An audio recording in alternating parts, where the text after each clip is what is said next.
Welcome back to my Commodore 64 memories videos. This is where I look at old Commodore 64 software and some of the technical details behind them.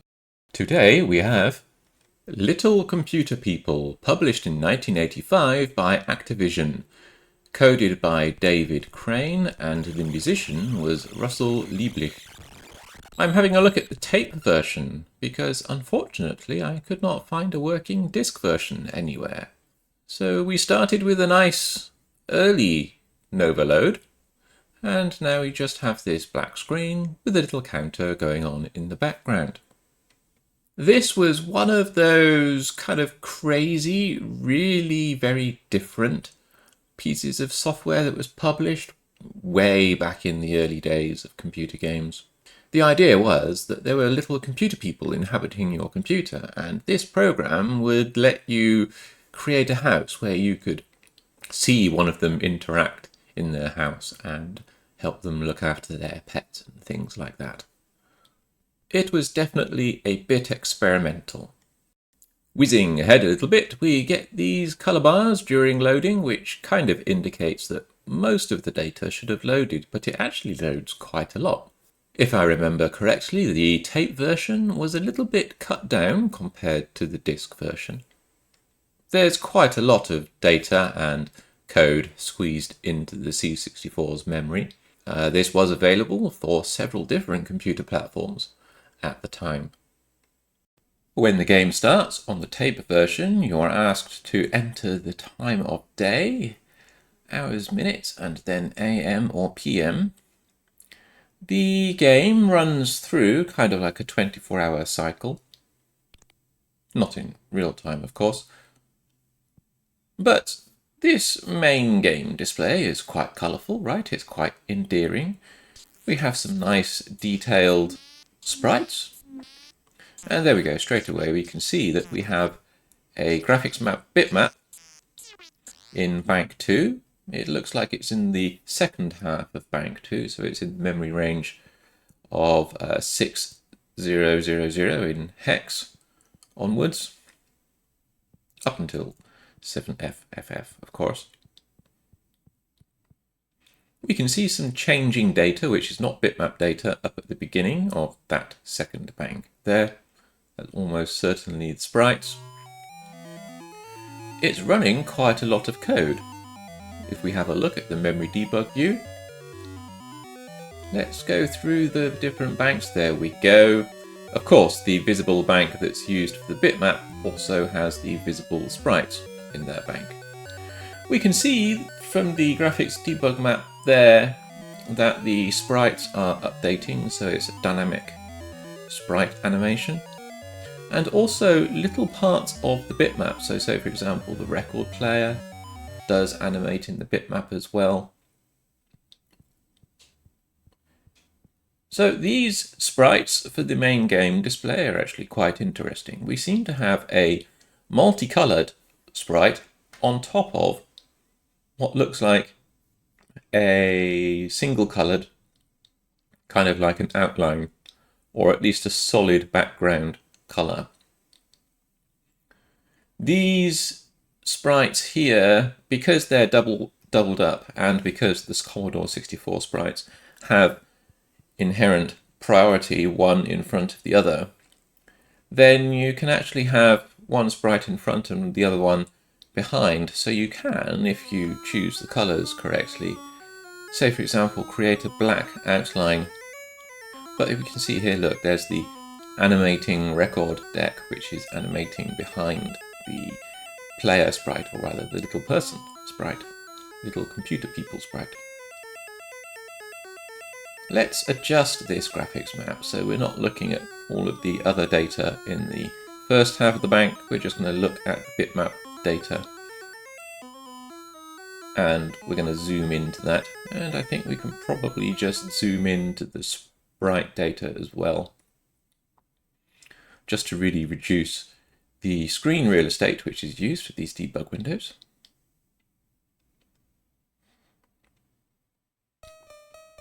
Looking at the memory view there, up at the top I can see that the color RAM doesn't really seem to be changing that much. I do really like the music that's used in this game. But yes, if we have a look at the IOD000 section, which is the VIC chip memory, we can see that pretty much all of the sprites, apart from one, are enabled. We can see that we have some multicolored sprites and we have some high-resolution sprites. And we can see that some of the high-resolution sprites are using color 0, which is black. So I think that would account for the black outline that we can see around the sprites. So the multicolored sprites have this nice high resolution black outline, which really helps to distinguish the sprite characters, the dog and the little computer person. It really helps to distinguish them from the background, of course.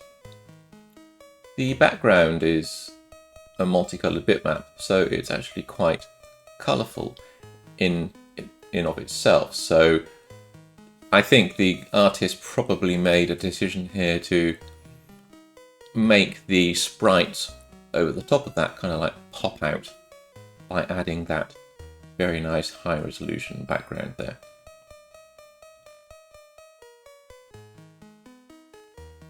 I'm just scanning through memory to see if there's anything else in there, and I couldn't really see anything else interesting from a sprite point of view. Not a surprise, because the main game screen looks like this.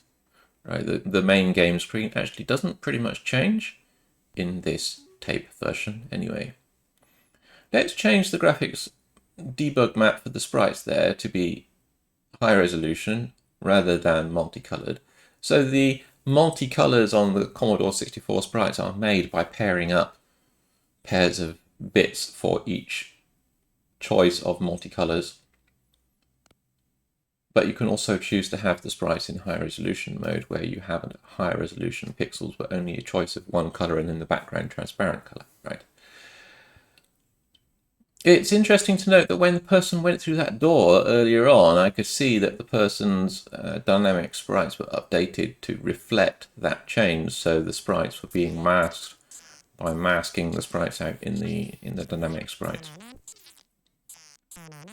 There's quite a lot of data changing in the lower part of memory there, and also in that memory bank there too. I think that's sprite data, right?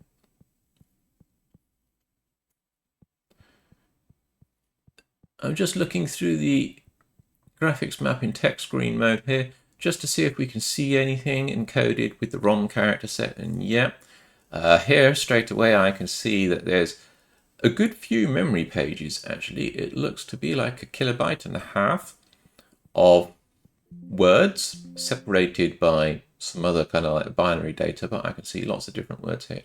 Multiplication, division, attention, freeze, fill, show, pathetic, awful, watts, turntable, latter, chilly, cold, troubled, note, fugue, serenade, jazz. So those are probably a lot of the keywords that are used in the game. You can type messages to the little computer person, and also the computer person can type messages back to you as well. Just double checking on the I/O state of the VIC chip.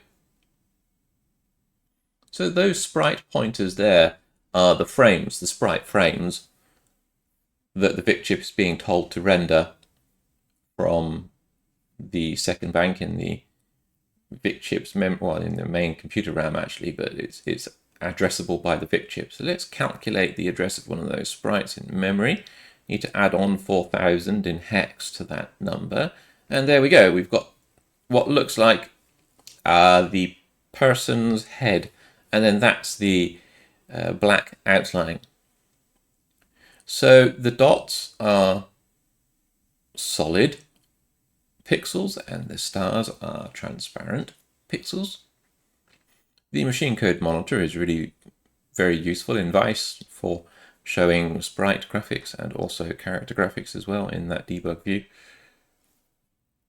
So because those high resolution sprites are using color 0, it means that the solid pixels will appear black, which I think accounts for that black outline around those colourful, multicolored graphics there. Watch as the character goes through the door. Well, actually, we'll try and obliterate the sprite frames for the black outline behind the head. But then, yeah, that's right. If I unpause it, of course, it comes back again quite quickly. Okay, so the dog isn't moving that much, so the sprite isn't animating. Look, so if I, there we go. If I erase the solid black outline behind the dog, let's do that again once the dog has stopped moving. I mean, the player character was moving around, not the player character, the little computer person character was moving around too much. And we have these two banks of 8 sprites each, and I think the sprite frames are obviously double buffered, so that while one is being displayed on the screen, the other one is being calculated too. There we go. I'm erasing the solid black sprite used for the black outline behind the dog. And look at the dog now. And you can see clearly that the dog has lost its black outline color, and the yellow part of the sprite that remains is actually just the multicolored sprite for the dog. And there we go. Once it moves, it regains its black outline because the dynamic sprites have refreshed the sprite data for the animation frame it needs to display. So I think it's a really good way that these sprites use a high resolution sprite behind in terms of sprite priority to have this nice high resolution background. Of course, there's two ways of doing it. You could just paint those black pixels and then have the sprite have a higher priority. But basically, then you would have to make sure you accurately paint a pixel outline around everything. Whereas if you have the solid black pixel outline as a great big solid sprite behind it, then it's probably slightly easier to store in memory. But there we go. Look, I've just erased all of the pixels for the multicolored portion of the dog now, and now the dog is just like a black silhouette, like a shadow, like a hole, like a black hole punched out of the background there. So you can see it works in reverse as well. When I do the pat, you can see that the pat causes the bitmap itself to animate. The patting animation is where you can reach out your hand to pat the little computer person. According to the instructions, the little computer person really likes being patted by a hand that comes out of their wall, or his wall, I guess, and then pats them on the head. I wouldn't like it if a hand came out of my wall and then patted me on the head, to be honest, but hey ho, there we go. You can type messages. So once you start typing, you can say, please type a letter to me, for example. And if the little computer person is happy enough, they will nod at you and smile and look out at the camera, effectively, look out of the house, and then they will go up to where their typewriter is to type a letter, which is really quite nice and friendly. And then they start typing a letter to you. Dear friend, thank you for keeping me well stocked with food. Oh, well, there we go. I haven't given them food yet, but okay. And water. Thank you, your friend. And what's your name, friend? Maybe they don't do their name.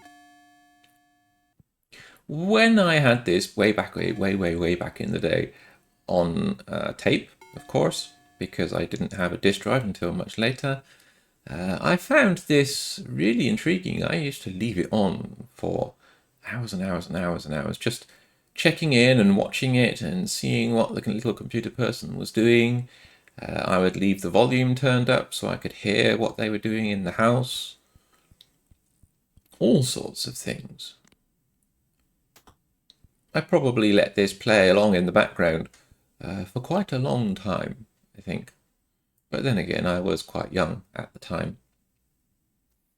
It did kind of spark my imagination, I think, when I was playing this, I wanted to do a game like this, but make it a lot more complex and have more characters running around and things like that. Later on, when games like Populous and stuff like that came out on the Amiga and other platforms, but I played the Amiga version. Populous kind of reminded me a little bit about Little Computer People and how you could have seemingly complex behavior from what might be quite simple algorithms. Other games as well reminded me of Little Computer People, but I think this one really stuck in my memory. They will go off and play music. Hello. Hold on. Where did that graphic come from? Who said hello? What's going on? Who is playing that music? It sounds like me. This is very strange.